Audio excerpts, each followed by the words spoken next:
Hi guys, मैं आपके बीच में आज प्रेजेंट हूँ चैप्टर फर्स्ट 11th क्लास से मैथमेटिक्स का सेट्स लेके। ठीक है, तो फर्स्ट ऑब्जेक्टिव हम उस चैप्टर के आज 7-8 ऑब्जेक्टिव सॉल्व करेंगे। देखिए, फर्स्ट ऑब्जेक्टिव हमने लिखा है if A and B are blank set. सबसे पहले यहाँ पे सेट वर्ड आया है, तो सेट क्या होता है? Well defined collection of object is called set.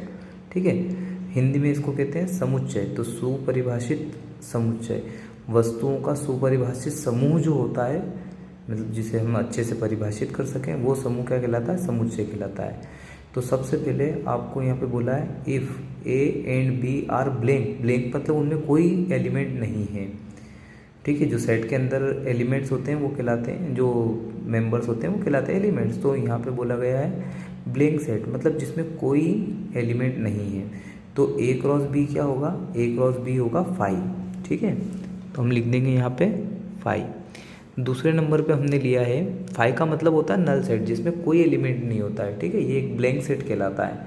ठीक, दूसरा हमें दे रखा है नंबर ऑफ सबसेट। तो इसका हमें फार्मूला लिखना है। तो जो नंबर ऑफ सबसेट्स हम निकालते हैं उसके लिए फार्मूला होता है 2 की पावर n।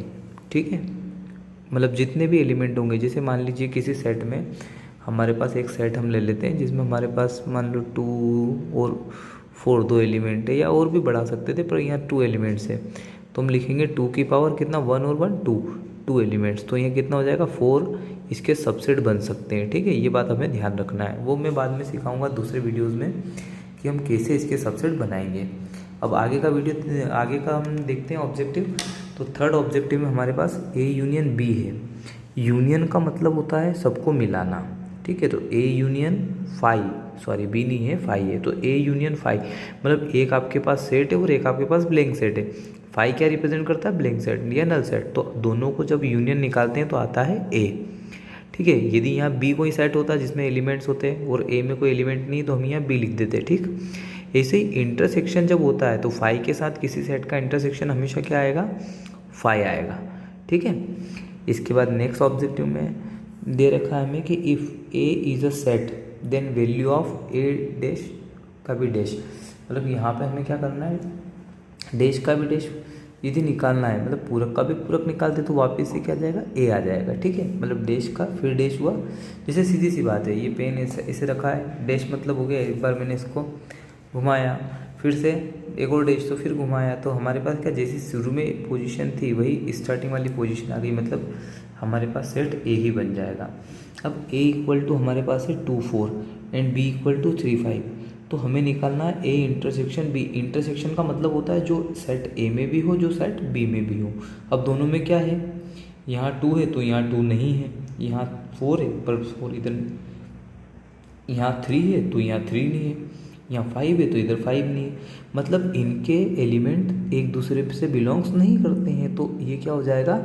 5 हो जाएगा। अच्छा, इसका एक और एग्जांपल हम लेते हैं, जैसे 2 और 4 ले लिया। अब यहाँ पे 2 3 और 5, तो देखो 2 जो है वो क्या है? दोनों सेट्स में है, और बाकी 4 इधर नहीं, 3 5 इधर नहीं है।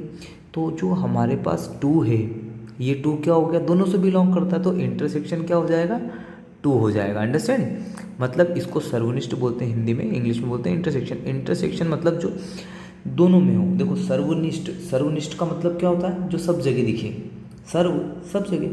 ठीक है, तो यहाँ पे 2 दोनों जगह दिख रहा है तो हो गया। अब हमें यूनियन लिखना, तो यूनियन में क्या होता है? जो सब में हो। जैसे हमने एलसीएम और एचसीएफ सीखा है ना, वही कंसेप्ट काम करता है यहाँ पे। जैसे देखो अब यहाँ पे हमारे पास क्या है? 2 है, तो हमने 2 को 1 टाइम लिख दिया।